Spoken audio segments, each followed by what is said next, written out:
é Zé Augusto, eu tenho 41 anos. Comecei a surfar na década de 70, mais ou menos, não lembro exatamente o ano, né? Mas tenho lembrança de que era com pranchas de isopor, aquela que vendia no Parque Mendonça, né? E eu sempre viajava com meus primos para Ilhéus e a gente brincava com aquelas pranchinhas de isopor, né? Foi o começo, né?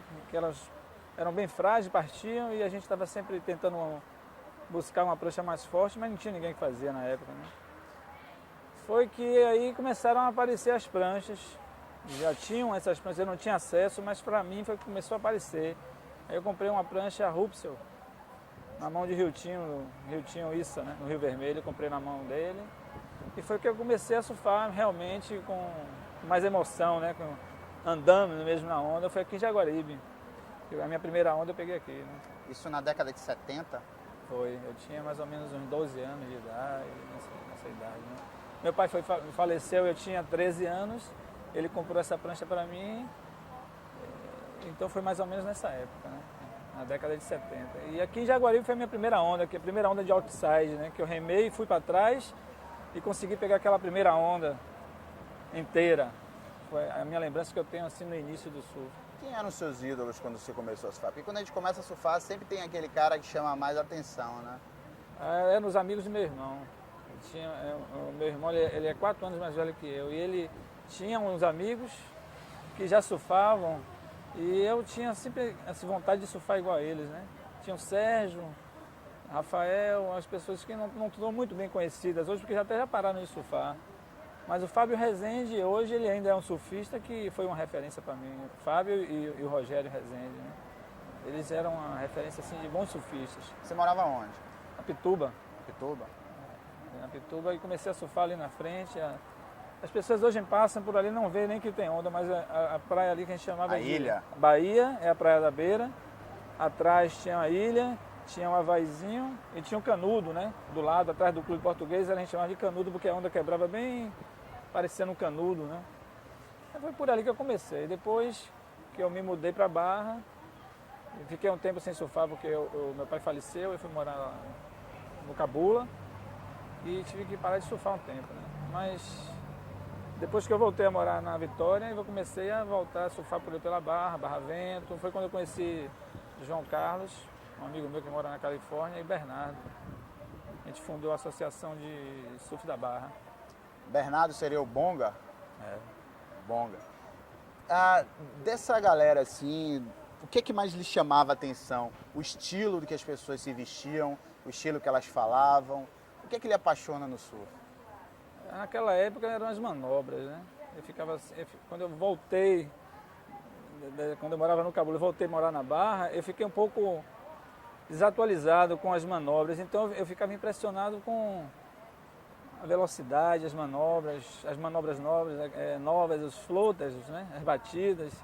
E aí eu comecei a trabalhar nas competições na Associação da Barra, com o Bernardo, com o Claudio Sabac, com o Darius. A gente formou um grupo e eu comecei a viver uma situação que eu tinha antes do grupo, das pessoas, a competição, o jeito das pessoas se vestirem, né? Aquela coisa do surf que contamina a gente. Então aquilo ali fez eu voltar e começar a trabalhar nas competições lá na Associação da Barra. Foi muito bom. Você falou das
de alguma forma, né?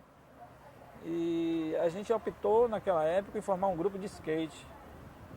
Eu tive um grupo lá de amigos que a gente andava na ladeira naquela ladeira do Roberto Santos, do Cabula, que era uma ladeira que não tinha muito carro. E a gente ia sempre lá andar de skate. Eu fiz uma rampa de skate na porta da minha casa, tenho fotos até hoje ainda de que a gente ficava brincando. Quer dizer, procurava se manter, porque estava forte dentro de mim ainda o surf. Mas eu não tinha opção porque eu tive que trabalhar. Fui trabalhar de office boy no Banco Econômico. E tinha que ir todo dia de manhã do banco, eu ia para a escola. Não dava mais, né? Eu tive que ajudar em casa, então a vida me tirou um pouco do surf nessa época. Foram 7 anos. E aí você ficou 7 anos. Quando você voltou, você tinha noção de que você iria fazer parte de uma federação, você iria estruturar o esporte naquele momento? Não, eu não lembro exatamente como foi, mas eu fui convidado por João Carlos, esse meu amigo, que é amigo também de Bernardo Mussi. Eles já eram amigos, eu ainda não conhecia o Bernardo. O João me convidou para fazer parte de um julgamento, de um campeonato no Barra Vento.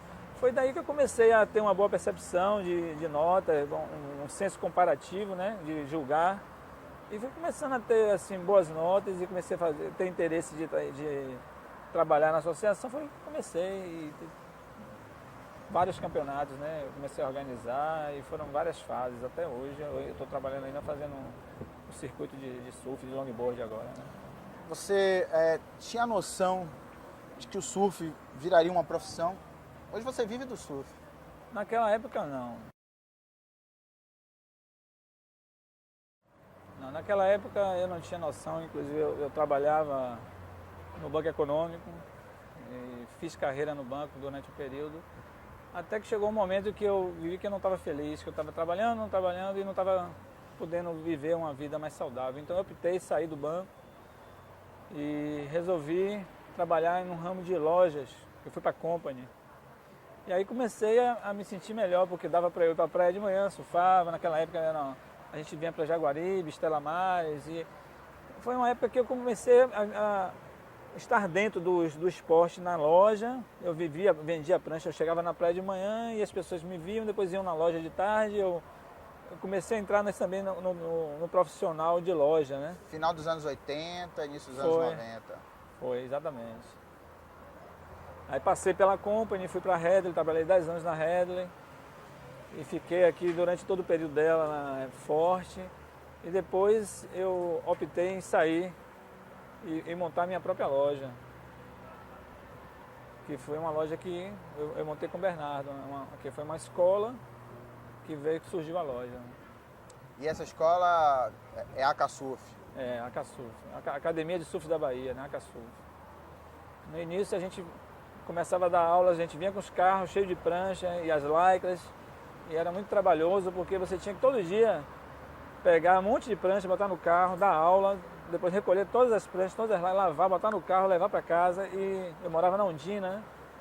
Então até que a gente resolveu procurar um lugar perto, onde a gente pudesse já guardar pelo menos as pranchas, para só levar.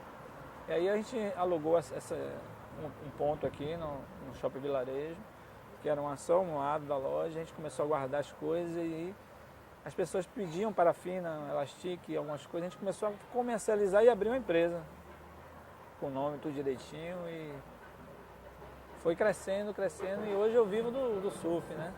Como é que funciona aqui? Aqui eu tô vendo que tem uma estrutura, você tem as pranchas no rack. A loja ela tem várias coisas acontecendo dentro de uma empresa só. É uma loja de surf de varejo, é uma escola de surf, é uma pequena oficina de prancha, é uma distribuição que a gente distribui mercadorias para outras surf shops. Eu sou representante, organizo campeonatos. Eu procurei fazer dentro do surf várias atividades para que pudesse me sustentar e me ajudar também nas despesas de casa, de família, né? Porque ainda está um pouco difícil eu conseguir chegar num orçamento que fica tranquilo, né? Vou mostrar uma prancha aqui. Essa prancha aqui eu trouxe ela da Califórnia. Na verdade, eu não trouxe ela da Califórnia, o meu amigo trouxe para mim numa dessas viagens que ele veio, ele sempre vem visitar a família, ele trouxe ela para mim, através de um outro amigo dele que morava lá, que teve que parar de surfar. Ele tinha assim algumas pranchas antigas e eu consegui adquirir essa, e o Bernardo adquiriu uma muito mais antiga, realmente antiga, que é uma prancha daquelas bem pré-históricas, né? Mas essa é uma réplica de uma prancha antiga. Então esse Ed, que ele era proprietário, era dono dessas pranchas, ele vendeu uma para mim e uma para Bernardo. E então o João Carlos trouxe para mim, da Califórnia, né? Eu tive 2 vezes lá e foi de lá que eu realmente iniciei assim a entender o surf de longboard. Porque eu já surfava de longboard, mas eu surfava como pranchinha no longboard, né? Quando eu fui para a Califórnia. Daí eu comecei a entender que o surf de longboard é muito mais do que surfar com uma prancha grande. Existe aquele surf clássico de você andar na prancha, de você fazer manobras, inúmeras manobras. E os primeiros surfistas, né, depois dos madeirites, quando elas começaram a ser feitas de fiberglass, eles surfavam de longboard, né? O início do surf todo foram pranchas grandes, né? Você tem relatos de livros antigos, sempre foram com os longboards. Depois, com a evolução, que as pranchas foram diminuindo e mudando os fundos e mudando a quantidade de quilhas e vários materiais de uso. Carlão me falou que se passeava em cima da prancha, né? Que tinha o estilo clássico é o que mais chama atenção na prática do long, né? O longboard tem o longboard clássico, que existem pranchas apropriadas só para o surf clássico, e tem um surf mais agressivo. Nas competições, hoje, a gente está avaliando os dois. Você tem alguma referência do surf clássico, esse surf de longboard que a gente está falando aqui? Eu lembro quando meu irmão ia para a praia, ele tinha uma prancha de madeirite, que era uma prancha muito grande, que tinha que carregar 3 pessoas, os moleques, a gente tinha que carregar, iam 2, 3 para poder carregar a prancha, levar para a praia para surfar. Então, era como se você tivesse que surfar numa área grande, que você andava, caminhava, e a manobra naquela época era você descer na onda e ir reto. Não tinha outra opção, era só descer e curtir até a beirinha, né? Depois que eu fui para a Califórnia, que eu comecei a entender como era o surf clássico, o estilo em pé, as manobras com o corpo, a caminhada para o bico, alternada, sem fazer o chachado. Eu comecei a ter a ideia de fazer um clube, porque lá na Califórnia eu tive a oportunidade de entrar numa loja só de longboard, que era um museu de surf, e que você adquiria um kit e se tornava sócio. Você pagava um valor e ganhava uma camiseta, uma caneca, que eu tenho até hoje, uns broches, e você agora se tornava sócio de um clube. Então eu vim com essa ideia, já existiam algumas pessoas que já surfavam de longboard, e aí, através da escola de surf, a gente foi introduzindo e criou o Clube Baiano de Longboard. Quem eram essas pessoas que já surfavam de longboard? Vocês se consideram um dos pioneiros do longboard na Bahia? Eu considero, no longboard, tinha o Fredão, que tinha uma prancha de longboard, mas ele era um surfista de pranchinha e surfista de longboard. Carlos Moraes também é uma referência de longboard. E a partir deles, eu lembro de André, André Vacilão. Você já ouviu falar André Vacilão, que era uma pessoa que morava na praia. Ele era um cara, todo dia ele estava no Sesc com a bermuda dele, usava até o último momento. Quando aquela bermuda acabava, ele comprava outra. E todos os dias ele estava aqui na praia. Então ele era um surfista também que surfava de longboard. E um dia ele me emprestou uma prancha dele, uma Cristal Grafite, que não era bem um longboard acima de 9 pés, era uma prancha com formato de longboard, mas ela não era, ela era 8 pés e alguma coisa. Aí a partir desse dia, não quis mais surfar com as pranchas. Eu já surfava com pranchas grandes, 6'6". Depois desse dia, eu não quis mais. Você lembra quantos anos você tinha? Eu trabalhava na Company, devia ter uns 22 anos, nessa idade, 22 a 25 anos. Então aí cai o mito de que longboard é prancha para velho. Aquela época só tinha André participando de competições. Eu lembro muito que teve o Fico do Estela Maris, e ele era o único representante da Bahia competindo. Eu lembro no dia da final, ele estava surfando no Coral, e a bateria dele chamando, a gente teve que gritar, André, André, sai, aí ele entrou e participou. Então aquilo para mim foi um início no longboard. Não tinha mais ninguém surfando de longboard em Salvador, só tinha André, que tinha um kiver de pranchas iguais, amarelas, cristal grafite, que ele mostrava no armário dele. Pequena, fanboard, longboard. Ele tinha assim, ele me mostrou e eu, a partir desse momento, eu tomei assim uma...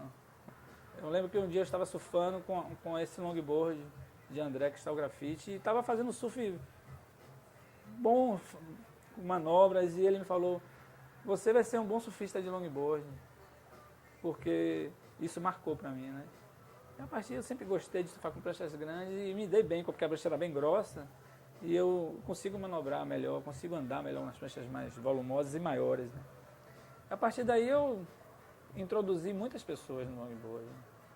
Meu primo Aldi, que hoje é presidente do clube de Itacaré, do longboard de Itacaré, que também, através da escola de surf, que é a escolinha com o Bernardo, muitos entraram. Eu acredito que até o próprio Bernardo também, Cadilha, muitos vieram, né? Eu não lembro exatamente na sequência, mas posso dizer com certeza que surgiu através dessa minha vontade de formar um grupo, né? O longboard cresceu muito dessa época para cá, aqui na Bahia. Como é que você se insere, Zé, na história do surf?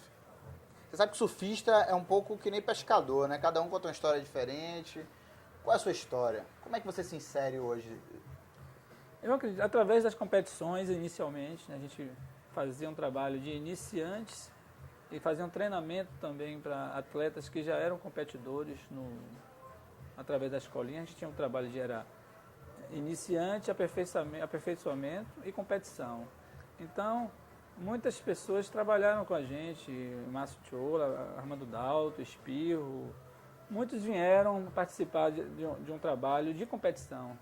Foi na época que Bernardo também correu brasileiro, ele tinha assim, um treinamento específico de competição que ele introduziu na escolinha e muitas pessoas participaram, né? Passaram pela gente e seguiram o seu caminho, né? Depois dessa parte da competição, eu acredito que veio a minha introdução mais forte pelo longboard. Você acha que você continua, Zé, introduzindo outros atletas no longboard, no surf? Continuo, é o que eu gosto de fazer, né? Eu sinto prazer hoje em conduzir os meus alunos a usar o longboard, porque primeiro que é mais fácil, né? Quando você aprende a surfar no longboard, você consegue ficar em pé mais rápido, você consegue ter mais equilíbrio. E dessa forma, eu pergunto para o aluno se ele tem a opção de diminuir o tamanho da prancha, para surfar de fanboard ou de pranchinha, mas eu estou sempre buscando oferecer o longboard, porque ele pode também fazer um surf hoje agressivo, com manobras, ou também um surf clássico, que ele pode se divertir em qualquer momento, em qualquer situação, né? Então eu acredito que a minha esposa hoje também surfa de longboard, a gente está junto há 6 anos e ela surfava de bodyboard, hoje ela é uma longboard, participa das competições comigo também. Todas as pessoas que eu estou ensinando surf, eu tento introduzir no clube para aprender, para continuar surfando longboard. Você faria referência a algum atleta seu que você acha que você teve uma participação especial? Atleta, o Felipe Freitas, que foi aluno meu, ele optou a surfar de pranchinha, ele teve um bom desempenho a nível nacional, inclusive tem até um adesivo dele até hoje na porta da loja, que acho que é uma referência que começou do zero comigo e se tornou um profissional, né? Alguns já vieram participar das competições, do treinamento de competição, mas não iniciou do zero comigo, né? Tem uma referência muito forte, que foi o primeiro aluno da Casurf, que Bernardo começou a treinar ele, de lá da Barra, Patrick Coelho, né? Patrick, desde pequeno, foi o primeiro aluno da Casurf e ele se tornou campeão baiano profissional. Eu acho que essa é a principal referência que a gente tem, né? De começar do zero e se tornar um surfista, um bom surfista e se tornar campeão da categoria principal, né? Tem até uma foto que eu uso ela até como um panfleto da minha escola, como a logomarca do clube, que foi um dia que consegui fazer consegui realizar um feito pessoal que eu tinha assim, de muitos anos. E nesse dia, por coincidência, de manhã cedo estava quebrando as ondas no farol e eu estava com o Bernardo, a gente resolveu fazer um postal e a gente tirava umas fotos. Eu descia nas ondas, ele fotografava com o fundo do farol. Depois a gente revezava, ele ia, surfava e eu clicava ele. Então, deu no resultado dessa foto aqui, que é uma foto que Pô, massa. ficou assim como uma referência da Bahia. Então foi um dia especial porque marcou, né? Eu estava feliz e estava com boas ondas, eu estava com o meu amigo e o dia foi um dia que eu tenho um quadro dessa foto na minha casa, que todo dia que eu olho para essa foto tem assim como uma referência de um dia feliz, né? E às vezes você está triste, você olha, poxa, como aquele dia foi um dia bom, por que não hoje não pode ser um dia bom como aquele? O que é que eu posso fazer para que hoje se torne um dia também bom, como surfar com seu amigo, ter um dia feliz, né? Então, foi um dia bom esse. E o dia ruim? Existem, assim, várias histórias de dias que eu passei dificuldades no mar que eu não tinha condições de estar. Entrei no mar, no Aleluia, eu ainda lembro que eu estava com pouca experiência e que tinham surfistas experientes e eu quis ficar perto deles. E veio uma série muito grande e a prancha partiu, a cordinha, e eu precisei de auxílio para poder sair do mar, né? Então, aquele dia serviu como um dia de eu respeitar, de eu buscar saber o meu limite e nunca colocar em risco, me colocar em risco em situações que pode perder minha vida, entendeu? Então, acho que tem que as pessoas buscar ir surfar para se divertir, não para colocar em risco, né? Arriscar ou então querer provar para outras pessoas que você pode surfar. Você acha que o surf ele é um estilo de vida? Acho porque eu, por exemplo, eu busco frequentar lugares apropriados para o meu estilo de vida. Então, a minha alimentação, a minha maneira de vestir, as pessoas que eu busco para ficarem perto, é uma maneira de um estilo de vida, né? Você surfa para viver ou vive para surfar?